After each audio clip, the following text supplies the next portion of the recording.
आप सभी दर्शकों का स्वागत है नवभारत न्यूज।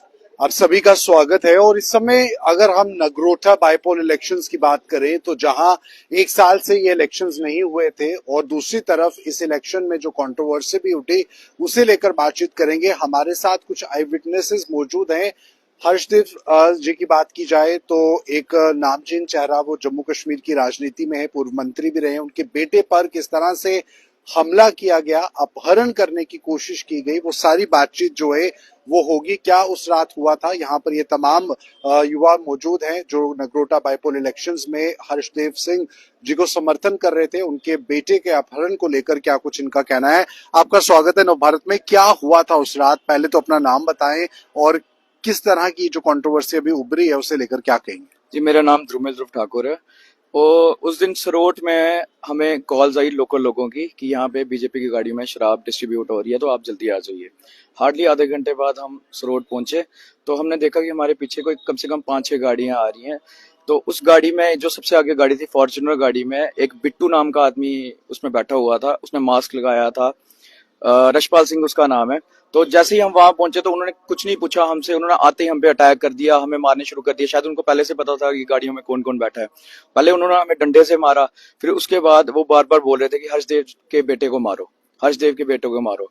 तो उन्होंने बार बार हमें मारना शुरू कर दिया, फिर टोके निकाले। उसके बाद हर्षदेव जी के बेटे को बार बार मार रहे थे, मेरे सिर पे उन्होंने अटैक किया, मेरा खून निकला। उसके बाद उन्होंने गन निकाली तो वो बार बार यही बोल रहे थे कि हर्षदेव के बेटे को मारो। फिर उन्होंने उसको मार के गाड़ी में बिठाया मेरे सामने, मैंने देखा वहां से, तो वो कहीं ले गए। किसकी गाड़ी थी? उन्हीं की? वही व्हाइट फॉर्च्यूनर थी, जो उसी की गाड़ी थी, वो बिट्टू नाम का जो आदमी है। तो उसके बाद हम पुलिस स्टेशन वाली तरफ जाते तो हमें बीच में डीएसपी साहब मिल जाते हैं। हमने उनको बताया, मैंने सिर दिखाया अपना, मेरा सिर फटा हुआ था कि मेरे को अटैक किया है, हर्षदेव जी के बेटे को ले गए, उसको हार्डली 5 मिनट पहले यहाँ से वो गाड़ी निकली, आप पकड़ो, आप पकड़ सकते हो उनको।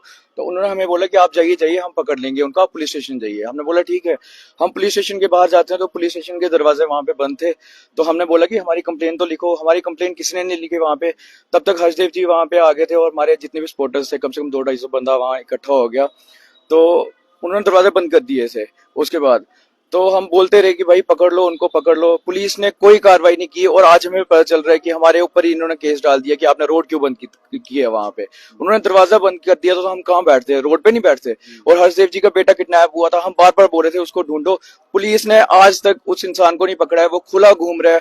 आप देख सकते हैं उस इंसान को, बीजेपी कैंडिडेट के पीछे अभी नारे भी लगा रहा है, लेकिन पुलिस उसको नहीं पकड़ रही है। आपको लगता है वो बीजेपी के सपोर्टर्स थे? आप जानते थे उन्हें पहले, कभी आपने देखा था? वो वीडियोस वगैरह में मैंने देखा हुआ था, वो जो कैंडिडेट जीती हुई हैं उनके साथ ही होता है वो रशपाल सिंह।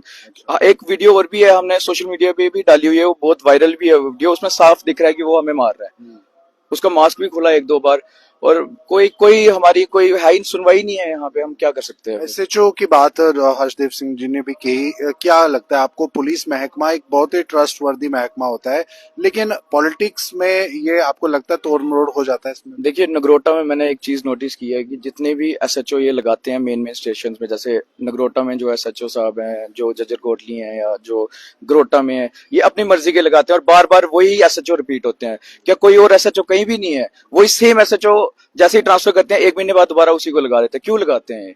और ये उन्हीं की सुनते हैं, जो बीजेपी के लोग हैं ना, उन्हीं की सुनते हैं ये। उन्हीं के मतलब जिसको वो बोलेंगे एफआईआर करनी है, उन्हीं पे एफआईआर करते हैं। हमारी कोई सुनवाई नहीं है यहाँ पे। तो अब आप क्या चाहते हैं, क्योंकि एडवोकेट भी पेशे से रहे हैं हरदेव सिंह जी, आपको लगता है ये अटेम्प्ट टू मर्डर और किडनैपिंग का मामला था?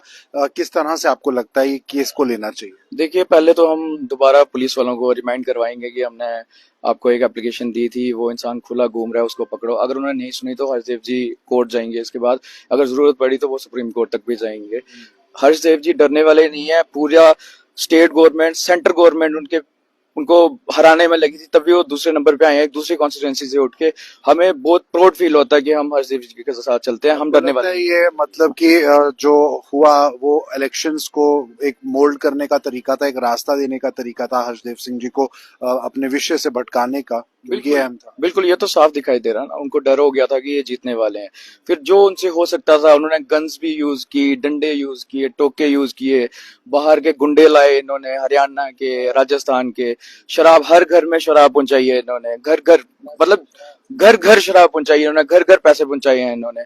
तो डर साफ दिख रहा था इनको, लेकिन हम डरने वाले नहीं है। इलेक्शंस दोबारा आएंगे, हर्षदेव जी दोबारा लड़ेंगे इलेक्शंस और अगली बार दोबारा जीतेंगे। चलिए, तो ये तमाम वो युवा हैं जो इस समय हमारे साथ मौजूद हैं, लेकिन इलेक्शंस के दौरान सपोर्ट ये Jammu Kashmir national panthers party को कर रहे थे, हर्षदेव सिंह को कर रहे थे। उनके बेटे को जिस तरह से अटैक किया गया, वो पूरा मामला अब किस तरह से आगे रुख लेगा, कोर्ट में जाएगा या नहीं, पुलिस इस पे कैसी कार्रवाई करेगी, वो देखना होगा। लेकिन फिलहाल ये तमाम वो आई विटनेस जो इस कंट्रोवर्सी को लेकर अपनी बात रख रहे थे। आप भी वीडियो को लेकर क्या सोचते हैं, जरूर शेयर कीजिए।